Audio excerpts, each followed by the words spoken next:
Ok, bueno, vamos a continuar estudiando estos libros de Esdras, Nehemías y Esther. Y ya hemos dicho sobre el libro de Nehemías, que Nehemías, bueno, el libro aconteció como 100 años después del primer regreso de los exiliados. Entonces, estamos hablando de casi un siglo después del primer regreso de los exiliados. Entonces, lo que ha pasado es que ellos han reconstruido el templo, ellos han restaurado la adoración de Israel, pero ahora ellos no han terminado los muros y no pueden proteger el templo. Es un problema militar, es un problema físico y también es un problema moral, porque las naciones todavía se pueden invadir y influenciar los en Jerusalén. Entonces es un recordatorio físico de que los judíos todavía no se habían separado de las naciones. Y tenemos aquí en Nehemías capítulo 1 a 7, ellos están construyendo los muros físicos. Él regresó a Jerusalén para construir los muros físicos. Pero luego sabemos que ellos no habían construido los muros espirituales para proteger sus propios corazones. Y tenemos Nehemías funcionando con Esdras para restaurar de nuevo el pueblo a la verdadera adoración de Dios.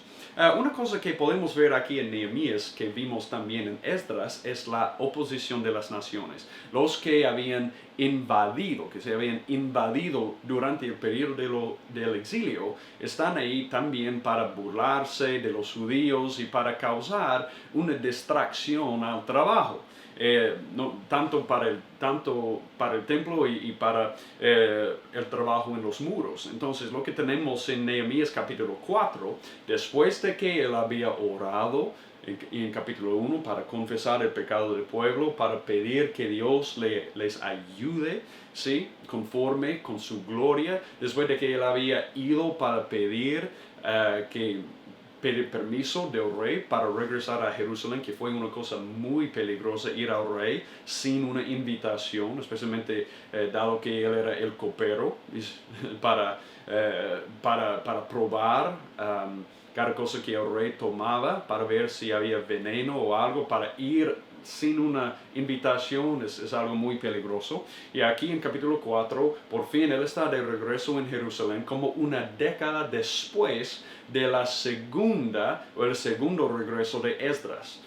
Si tú recuerdas del libro de Esdras, él se fue para reconstruir el templo, él regresó y como 60 años después Esdras regresó a Jerusalén y para restaurar el pueblo de Dios espiritualmente. Como una década después tenemos Nehemías. Él está ahora en rumbo a Jerusalén para reconstruir los muros, ¿sí? Entonces lo que tenemos aquí es la oposición.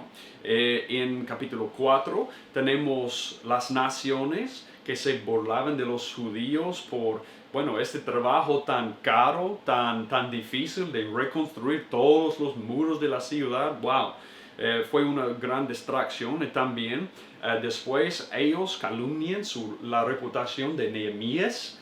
Eso es como Satanás obra. Luego eso pasó en capítulo 6 y luego tenemos oposición desde adentro. Tú tienes algunos de los constructores que se quejaban que el trabajo fue demasiado costoso, demasiado caro y por eso Nehemías convenció a los nobles y las oficiales para detener de cobrar tanta interés en el trabajo. Entonces Nehemías venció la oposición de las naciones, bueno, la oposición contra su propio nombre, la oposición desde dentro del pueblo de Dios. Eso es exactamente como Satanás nos opone muchas veces, ¿sí?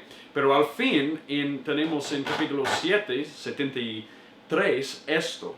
Y habitaron en sus ciudades los sacerdotes, los levitas, los porteros, los cantores, algunos del pueblo, los sirvientes del pueblo y el resto de Israel. Entonces por fin tenemos un cierto tipo de descanso, de nuevo, dentro de Israel. Ellos han completado el templo, ellos están adorando a Dios en el templo, ahora ellos han completado los muros y ellos están, bueno, más o menos protegidos como el pueblo de Dios. Pero sabemos que ellos no protegieron sus propios corazones. Y por eso llegamos aquí a la segunda parte de Nehemías 8 a 13, en que Nehemías tiene que comenzar la renovación espiritual del pueblo de Dios. ¿Y qué vemos aquí? Bueno, ellos sabían en capítulo 8, que es un gran capítulo, especialmente si eres un predicador.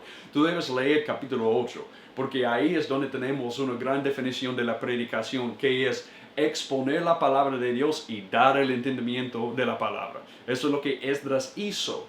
Y tenemos aquí en Nehemías 8:8 la gente congregada o congregada para estar ahí, para oír, escuchar la palabra de Dios toda la mañana, para escuchar la ley de Dios, de pie.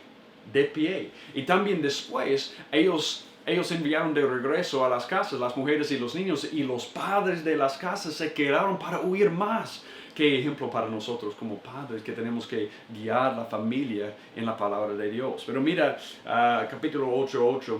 Leyeron en el libro de la ley de Dios, traduciéndolo y dándole el sentido para que entendieran la lectura. Ahí es la predicación. Eso es lo que ellos hicieron. Y ellos se regocijaron en la lectura de la palabra de Dios, de la ley de Dios, pero a la misma vez ellos tenían tristeza, porque ellos sabían que se habían corrompido, ellos habían quebrantado la ley de Dios, ellos habían pecado contra Dios y la ley de Moisés, que revela el carácter de Dios. Y por eso tú tienes a la misma vez regocijo y también tristeza.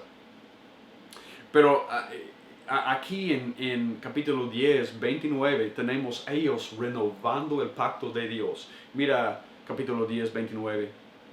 Se adhirieron a sus parientes, sus nobles, y toman sobre sí un voto y un juramento de andar en la ley de Dios, que fue dada por medio de Moisés, siervo de Dios, y de guardar y cumplir todos los mandamientos de Dios, nuestro Señor, y sus ordenanzas y sus estatutos. Entonces, sabemos que Nehemías regresó a Persia o a Babilonia, ahí entre el capítulo 12 y 13, y regresó a Jerusalén, ¿sí? Para encontrar el pueblo de Dios haciendo la misma cosa que hicieron cuando Esdras se fue. Ellos de nuevo se han mezclado con las naciones, de nuevo están en idolatría, de nuevo están pecando contra la ley de Dios.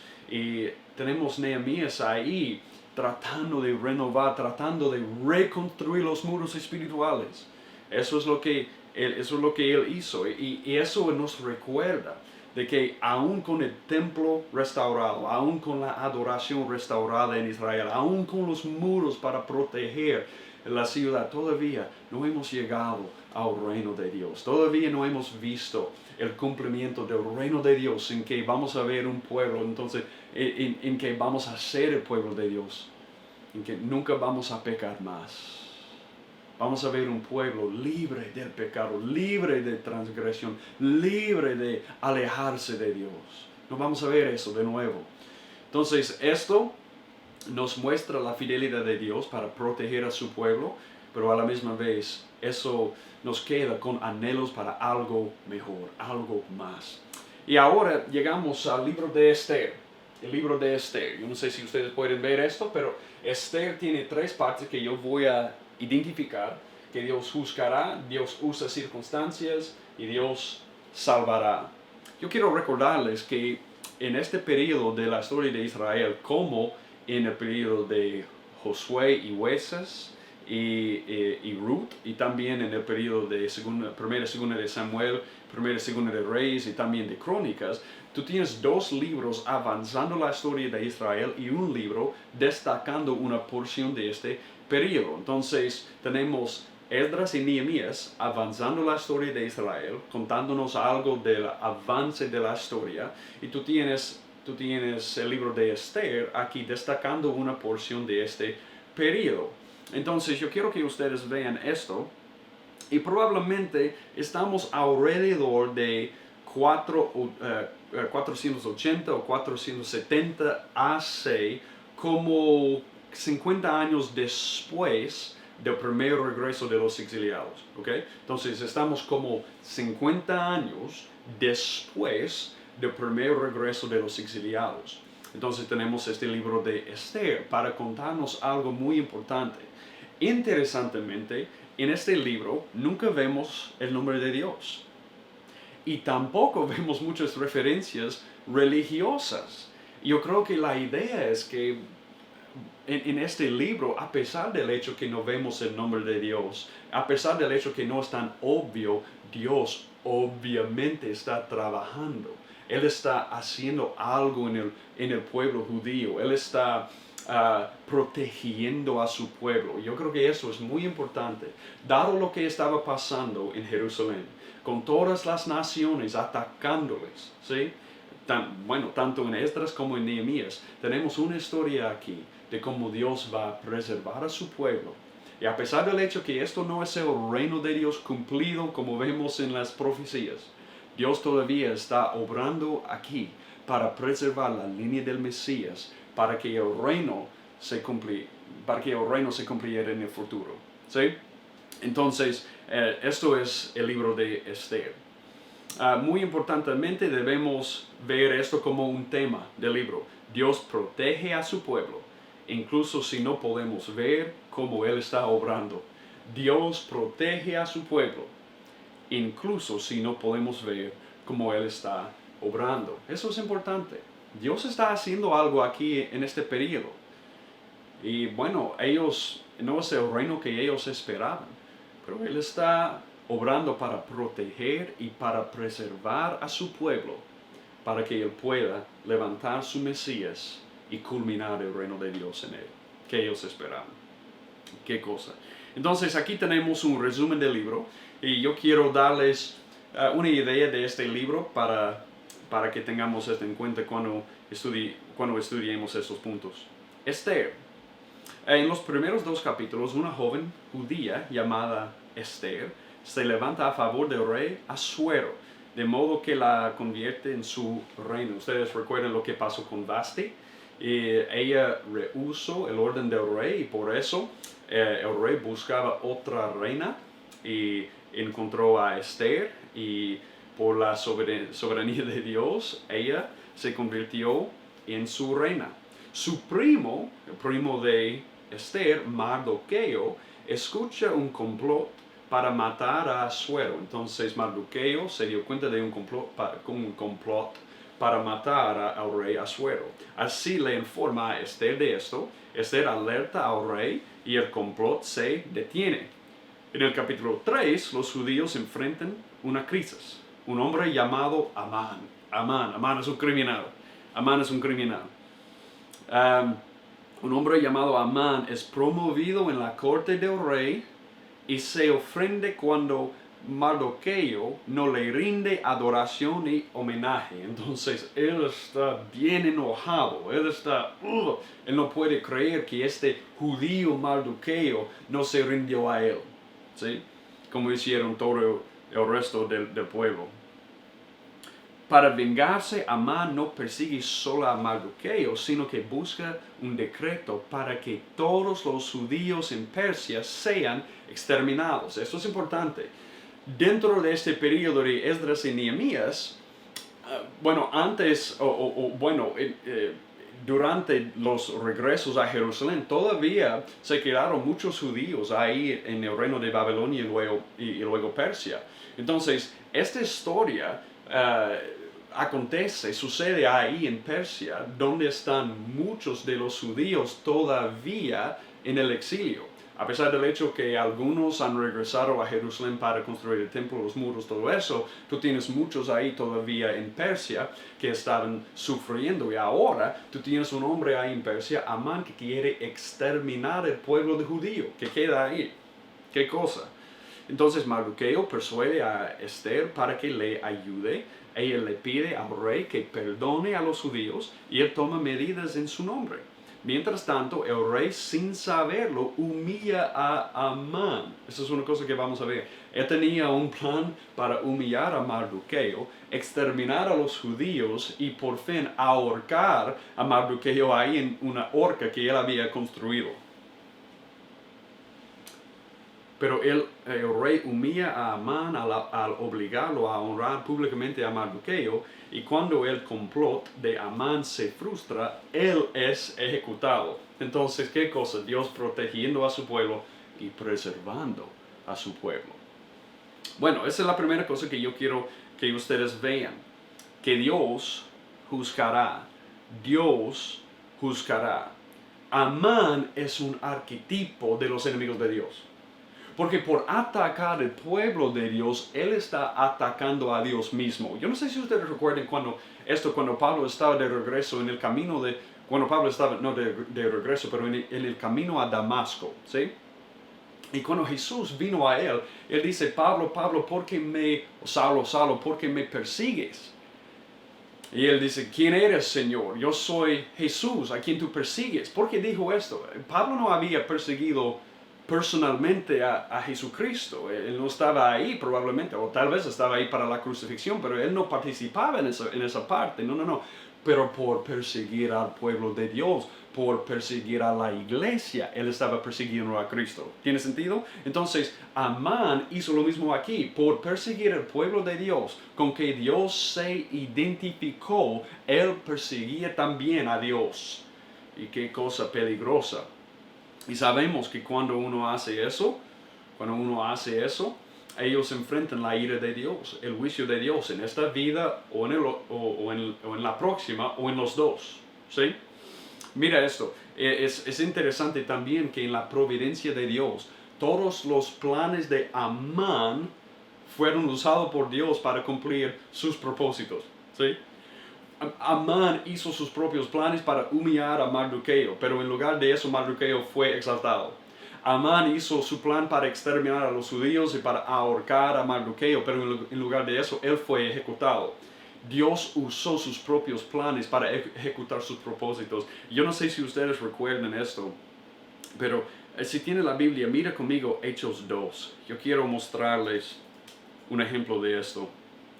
Hechos 2, un ejemplo de esto en que Dios usó los planes humanos para cumplir con sus propósitos. Mira esto, Hechos 2, 22. Pedro está predicando a los judíos y él dice, varones israelitas, escuchad estas palabras, Jesús el Nazareno, varón confirmado por Dios entre vosotros con milagros, prodigios, señales que Dios hizo en medio vuestro a través de él, tal como vosotros mismos sabéis, a este entregado por el plan predeterminado y el previo conocimiento de Dios, clavasteis en una cruz por manos de impíos y le matasteis, a quien Dios resucitó poniendo fin a la agonía de la muerte. En otras palabras, ustedes hicieron algo, pero ustedes cumplieron con el propósito de Dios sin saberlo. Qué increíble es nuestro Dios. Entonces, tenemos Dios juzgando a Amán, usando sus propios planes para cumplir con sus propósitos. Y tenemos esto aquí en Esther 9:2. Se reunieron todos los judíos en sus ciudades por todas las provincias del rey Asuero para echar mano a los que buscaban su daño, y nadie podía oponérseles porque el temor a ellos había caído sobre todos los pueblos. Esto fue el fin de la historia. Entonces tenemos todos los que querían oponerles a los judíos fueron ejecutados, o ellos detuvieron de hacer eso porque el temor de los judíos cayeron sobre ellos. La segunda cosa que yo quiero que ustedes vean es que Dios no solamente juzgará, Dios trabaja, Él obra a través de las circunstancias normales. Mira esto, es increíble. Tú tienes Mardoqueo cuando él persuadió a Esther para usar su posición como reina para hacer la voluntad de Dios, para rescatar al pueblo judío. Y él dice esto aquí en capítulo 4, y quién sabe si para una ocasión como esta tú habrás llegado a ser reina. Es decir, esta circunstancia en que tú eres la reina del reino aquí, esto no es una circunstancia simplemente natural o normal. Dios está usando esta circunstancia para cumplir algo sobrenatural, para rescatar al pueblo de Dios. Y normalmente eso es como Dios obra. Él no normalmente hace milagros como el Éxodo, ¿sí? En que él parte el mar para liberar a su pueblo. Él usa circunstancias normales de una manera sobrenatural. Ella llegó a ser reina de este pueblo por este propósito, para rescatar el pueblo de Dios. Y Él hace eso muchas veces en nuestras vidas. Él usa circunstancias normales para ponernos en diferentes lugares, pero para usarnos por propósitos sobrenaturales. Eso es lo que pasó aquí. Eso es lo que vemos a lo largo de las Escrituras. Por fin Dios salvará a su pueblo. Dios salvará a su pueblo. Dios protege a su pueblo. Esa es la idea. Él va a proteger a su pueblo de los enemigos en las naciones, pero también Él va a preservar a su pueblo porque Él tiene un propósito más profundo y más alto, ¿sí? Que Él va a llevar a cabo a través de su pueblo. Él va a levantar un Mesías de este linaje y por eso Él va a preservar este pueblo para inaugurar el reino prometido en Él. Y vemos algo aquí también interesante. Tenemos Mardoqueo, nos encontramos aquí en el capítulo 2, versículo 5, que Mardoqueo es un descendiente del rey Saúl, y Amán es un descendiente del rey Agag. Yo no sé si ustedes recuerdan el rey Agag de las Amalequitas, pero tú recuerdas en 1 Samuel 15 que Dios le había dado a Saúl una orden para matar por completo, para destruir por completo las Amalequitas. Y él regresó con el rey Agag. Entonces él no obedeció por completo y por eso el reino de Dios fue quitado de él. Pero ahora tenemos un descendiente de Saúl venciendo o conquistando o sobreviviendo el complot de un descendiente de Agag. Y yo creo que eso es para decir algo. Dios honra el linaje de Saúl a pesar de su desobediencia para mostrar su fidelidad al reinado de Israel, al reino de Israel. Entonces tú tienes un descendiente de Saúl que venció un descendiente de Agag. Eso es decir, Dios es para su pueblo. Dios es para su pueblo y es fiel a su propio nombre. Ok, entonces, ¿qué podemos ver aquí en todo esto? Que a pesar del hecho que Dios restauró el reino de Dios, a pesar del hecho que Dios protegía a su pueblo, y a pesar del hecho que Él preservó a su pueblo, a pesar de todo lo que Él hizo en este periodo, todo esto apunta a algo mejor en el cumplimiento del reino de Dios. Con el tiempo que tenemos, que nos queda aquí en esta sesión, yo quiero darles los espacios en las notas para que puedan tener las respuestas y para que puedan multiplicar este material. Ahí en las notas, si tienes las notas, estamos en la página 12 con Esdras y Nehemías, información básica para principiantes. Este es un libro en la Biblia hebrea, como si fuera una historia. Como vimos en la última sesión, estos libros originalmente fueron constituidos como un solo libro. Tiene que ver con la reconstrucción del templo y la reconstrucción de los muros o del muro de la ciudad. Probablemente el autor es Esdras o Nehemías, yo diría probablemente Esdras, es el que armó toda la historia en un solo libro. Esdras significa ayudante, Nehemías significa Dios es consuelo. Dios obra de una manera soberana para preservar su pueblo para su gloria. Ya hemos visto eso, especialmente Esdras, Nehemías, pero especialmente en Esther. Consejo práctico para estudiar la estructura en conjunto. Tenemos una restauración nacional, Esdras 1 a 6, en que vemos la reconstrucción del templo, ¿sí? Y la provisión de Dios y cómo Dios inició ese proceso, como vimos en la última sesión. Tenemos una reformación espiritual, una espiritual reformación en Esdras 7 a 10. Tenemos pecado y arrepentimiento, si recuerdas en la última sesión. Tenemos reparaciones físicas, Nehemías 1 a 6. Y tenemos un renacimiento espiritual, o espiritual renacimiento en Nehemías 7 a 13. Entonces, bueno, yo usaba los términos de muros físicos y muros espirituales, ¿sí? Vea ambas reformas, la física y el espiritual. Importante. Reconstrucción del templo y el muro, arrepentimiento del pecado y renovando el pacto. Esdras 10 y luego Nehemías 9 a 10. Nehemías 8 a 10 es la cumbre de la historia con la ceremonia del pacto renovado. Y él estaba enseñando, él estaba motivando a la gente a la pureza y obediencia a la palabra, que son claves para el pacto. En Esther tenemos información básica para principiantes. Los eventos acontecen antes o durante los tiempos de Esdras. Vimos que probablemente como 50 años después del primer regreso de los exiliados, la providencia de Dios es evidente, aunque su nombre nunca se menciona, como hemos visto. 4 personajes principales: Asuero, rey de Persia; Amán, Mardoqueo y Esther, el pueblo de Israel salvado por la providencia de Dios de la extinción. Consejo práctico para estudiar: aunque el nombre de Dios no se menciona, busque evidencia de su providencia. Y hemos visto eso, la providencia de Dios de poner a ella como reina, de poner Mardoqueo en el lugar exacto para darse cuenta del complot para matar al rey, para promover a Amán solo para humillarlo, ¿sí? Y para todo esto, cuando Amán construyó la horca para matar a Mardoqueo, y eso ya existía para usar para matarlo a él, ¿sí? Para ahorcarle a Amán. Qué increíble la providencia de Dios que vemos aquí. Esther escogida.